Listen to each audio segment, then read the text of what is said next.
Hello and welcome back to my channel English with Apu Kumar. अब दोस्तों, ये जो हमारा वीडियो है, इस वीडियो में हम सिनोनिम एंटोनिम्स के बारे में सीखेंगे। ठीक है, कैसे हम सिनोनिम एंटोनिम्स से याद करते हैं। ये जो हमारा एक वर्ड हमने लिया है अबेट, इस अबेट का मतलब क्या होता है? अबेट का मतलब होता है रोकथाम करना या कम करना। ठीक है, अब ये जो सिनोनिम होता है, सिनोनिम क्या होता है? ये सिमिलर वर्ड होता है। जो भी सिमिलर वर्ड होता है इसको हम सिनोनिम कहते हैं, और एंटोनिम क्या होता है? ये अपोजिट वर्ड होता है। तो ये जो हमारा अबेट है, इसके ये जो सारे वर्ड ही ये क्या है? सिनोनिम्स है। तो अब देखो याद कैसे करें। सबसे पहले ये जो हमारा अबेट है, ठीक, अब इसके जो सिनोनिम्स आप ऐसे याद कर सकते हो कि एम से दो एम जो हमारा लेटर है, इसे दो वर्ड शुरू हो रहा है। एम से देखो, एक मॉडरेट और मिटिगेट। एम से मॉडरेट और मिटिगेट, ये दो आपने लिंक करके याद कर लिया, मॉडरेट और मिटिगेट। ठीक है, और साउंड का भी यहाँ पे सिमिलर है, एटी गॉट इट। अगला जो वर्ड है हमारा एब। ठीक है, आपने एब एंड फ्लो पढ़ा होगा, एब एंड फ्लो। इसका मतलब क्या होता है? उतार चढ़ाव। ठीक है, तो एब का मतलब ये इसका सिनोनिम होगा। अगला वर्ड है लेसन। अब देखो जी, ये जो वर्ड है आपका लेसन, यहाँ पे आप इसको यूँ समझो कि ये जो वर्ड है, इसको ऐसे समझाता हूँ। एल, ये लेस, ये जो वर्ड है ये लेस प्लस ई एन है। इसमें क्या किया गया है कि प्लस ई एन किया गया है। तो ये लेस का मतलब क्या होता है? कम होता है। तो अब क्या हुआ है कि इसमें ई एन जोड़ा गया है। तो जब भी हम किसी एडजेक्टिव में, कोई भी हमारा एडजेक्टिव होता है, उसमें हम ई एन को ऐड करते हैं, तो ये ई एन का मतलब होता है टू मेक या टू, उसको मतलब ये वर्ब बनाता है। ठीक, जैसे यहाँ पे एडजेक्टिव है हमारा लेस और इसमें ई एन हमने जोड़ा, तो ये क्या, ई एन जो है इसको वर्ब बना दिए। जैसे देखो, जैसे ब्लैक का मतलब क्या होता है? ब्लैक का मतलब होता है काला। इसमें हमने ई एन जोड़ के ब्लैकन, तो ब्लैक का मतलब काला और ब्लैकन का मतलब काला करना। उसी प्रकार से लेस का मतलब होता है कम, और ई एन लगा दिए आप, तो लेसन का मतलब कम करना। ठीक है, उस डिक्रीज, सबसाइड। ठीक है, अब इसका आप एंटोनिम्स आप देख सकते हो। जैसे सबसे पहला जो एंटोनिम है हमारा तो एग्रीवेट है। ठीक है, एग्रीवेट का मतलब होता है छेड़छाड़ करना। तो जब भी हम छेड़छाड़ करते तो वो चीज़ें क्या होती है? और बदतर होती है, मतलब और वो बढ़ता है। ठीक है, तो एग्रीवेट हो गया। इंटेंसिफाई, एस्केलेट, यहाँ पे ऑगमेंट है आपका। ठीक है, सप्लीमेंट और इंक्रीज। आपने इंक्रीज देखो यहाँ पे, अब इसको यहाँ पे देखो, ये डिक्रीज है, ये इंक्रीज है। आपने इंक्रीजिंग ऑर्डर और सॉरी असेंडिंग ऑर्डर और डिसेंडिंग ऑर्डर पढ़ा होगा। उसमें हम असेंडिंग ऑर्डर में क्या करते हैं? इंक्रीजिंग ऑर्डर में लिखते हैं, डिसेंडिंग में क्या करते हैं? डिक्रीज, उसको घटाते हैं। ठीक है, तो डिक्रीज इंक्रीज। ठीक है, डिक्रीज इंक्रीज, तो आप यहाँ से लिंक करके याद कर सकते हो। ठीक है, अब अगला वर्ड आपके सामने देते हैं। अब देखो जी, नेक्स्ट वर्ड है आपका वो है आपका अबेटर। ठीक है, ये जो आपका अबेटर वर्ड है, इसका मतलब होता है गलत काम में साथ देने वाला। अब देखो जी, यहाँ पर मैं आपको समझा रहा हूँ। जैसे ये जो अबेट वर्ड है, ये अपने आप में वर्ब है। ठीक है, इस अबेट वर्ड का मतलब होता है उकसाना।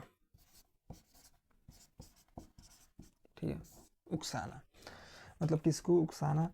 तो इसमें ओ आर लगने से क्या होता है कि एडजेक्टिव बना, मतलब उकसाने वाला।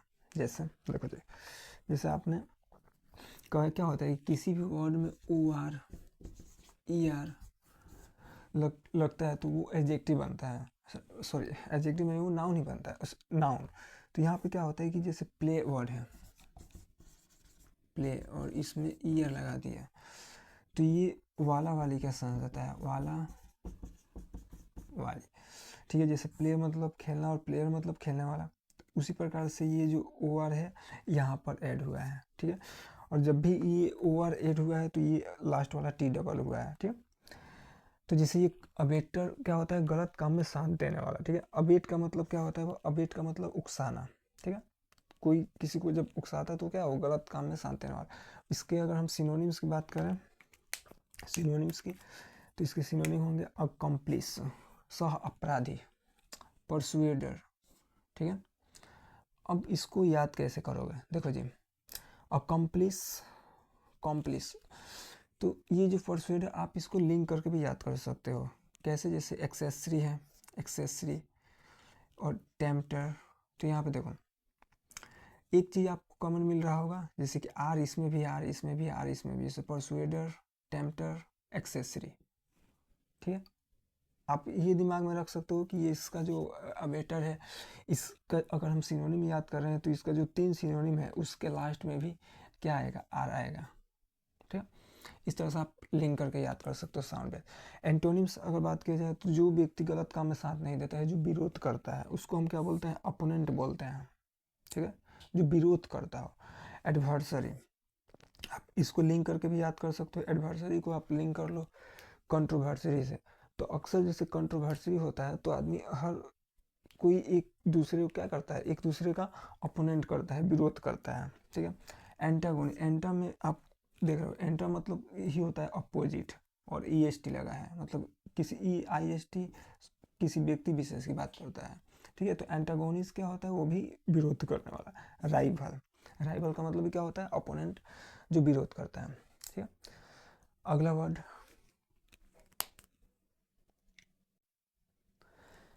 अब देखो जी, हमारा ये वर्ड है, ये है अपसर्ड है। अपसर्ड का मतलब क्या होता है, अपसर्ड का मतलब होता है बेतुकापन, ठीक है। अगर हम इसके सिनोनिम्स की बात करें तो पहला जो होगा एक्सेंट्रिक, एक्सेंट्रिक, ठीक है। यहाँ पे देखिए, यहाँ पे 3 बार सी है, इस सी का प्रोनाउंसिएशन होगा क, इसका स, इसका क, एक्सेंट्रिक, ठीक है। Weird, crazy, nonsensical, illogical. तो जो चीज़, अब इसके इंटोनिम्स की बात करें तो इसमें से हम एल हटा देंगे, आई एल हटा देंगे तो एक बन जाएगा लॉजिकल। तो इलॉजिकल से क्या बना, लॉजिकल, ठीक है, एंटोनिम से। अगला है देखो, वाइज, बुद्धिमान, सगासियस। सगासियस कौन होता है, जो वाइज होता है, बुद्धिमान होता है, प्रूडेंट होता है, उसको हम बोलते हैं सगासियस। जो सेंसिबल होता है, ठीक है, रीजनेबल। तो ये बहुत ही आसान है, आप इस तरह से वर्ड को याद कर सकते हो, ठीक। अब क्या है कि आपने जितने भी वर्ड पढ़े हैं, आप उसको अगर सेंटेंस में यूज कर लो तो और क्लियर कॉन्सेप्ट हो जाएगा आपका। देखो कैसे,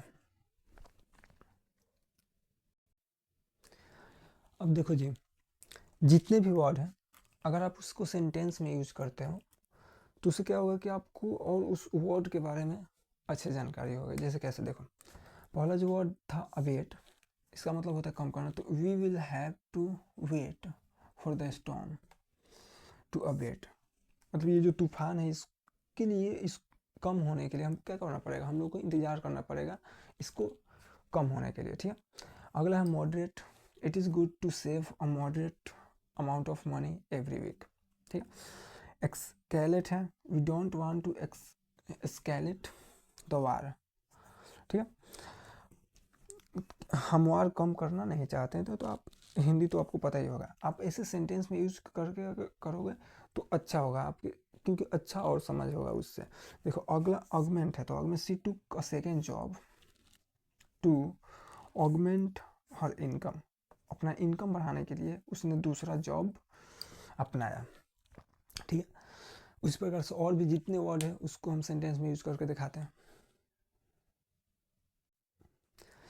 अब देखो जी, ये कुछ सेंटेंस हमने बनाया है, जैसे सप्लीमेंट है, ठीक है।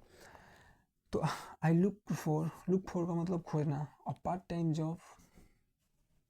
Job to supplement my income, ठीक है। इनकम बढ़ाने के लिए और पार्ट टाइम जॉब कोई, तो सप्लीमेंट का मतलब यहाँ पे क्या होता है, मतलब बढ़ाना, आपको पता है, जैसे आपने याद किया। अब जैसे लेसन का मतलब क्या होता है, लेसन का मतलब होता है कम करना, पढ़ा हमने। तो we should lessen our screen time, screen time जैसे मोबाइल आप देखते हो, तो वी शुड लेसन और स्क्रीन हमें अपना स्क्रीन टाइम घटाना चाहिए टू गेट मोर स्लीप, अधिक सोने के लिए, ठीक है। डिक्रीज है, we need to decrease the amount of sugar in diet, ठीक है। यहाँ पे आवर होगा, हालांकि छूट गया है, इन आवर डाइट। कभी हमने अपने डाइट में हमको यह ज़रूरत है डिक्रीज करने की शुगर की मात्रा, ठीक है। तो we need to decrease the amount of, अब इस तरह से देखो जितने भी आपने वर्ड पढ़े, ये तो मात्र 7 वर्ड का हमने सेंटेंस बनाया। आपने जितने भी वर्ड पढ़ा, जैसे मान लेते हैं कि 3 वर्ड था, ठीक है, यहाँ पे वर्ड था, इस एक वर्ड का 4 सिनोनिम हो गया और 4 एंटोनिम। टोटल कितना, 4 4 8 9, टोटल 9 और 3 था, तो टोटल 27, 25 प्लस वर्ड था आपका। तो आप मैं सिर्फ 7 वर्ड का ही सेंटेंस बनाया, आप जितने भी 25 पढ़े उससे एक एक सेंटेंस बना सकते हो। इससे क्या होगा कि आपको पता चलेगा कि भाई ये जो वर्ड होता है उसमें फ़र्क क्या होता है, या उसका यूज आपको, तो उससे अच्छा आपको क्लैरिटी मिलेगी। जैसे देखो, सिनोनिम्स का मतलब भी एग्जैक्ट सेम नहीं होता है, उसमें कुछ फ़र्क होता है। सिनोनिम्स का मतलब जो होता है वो 80% सेम होता है, बाकी 20% भी उसमें अंतर होता है, मतलब ठीक है, एग्जैक्ट सेम नहीं होता है। उसी प्रकार एंटोनिम्स है। तो आप सेंटेंस में जब यूज़ करोगे तो आपको अच्छा क्लैरिटी होगा, तो आप सेंटेंस में यूज़ करो एक एक वर्ड को याद करने के बाद, ठीक है। सो इस वीडियो में बस इतना ही। Thank you so much watching this video.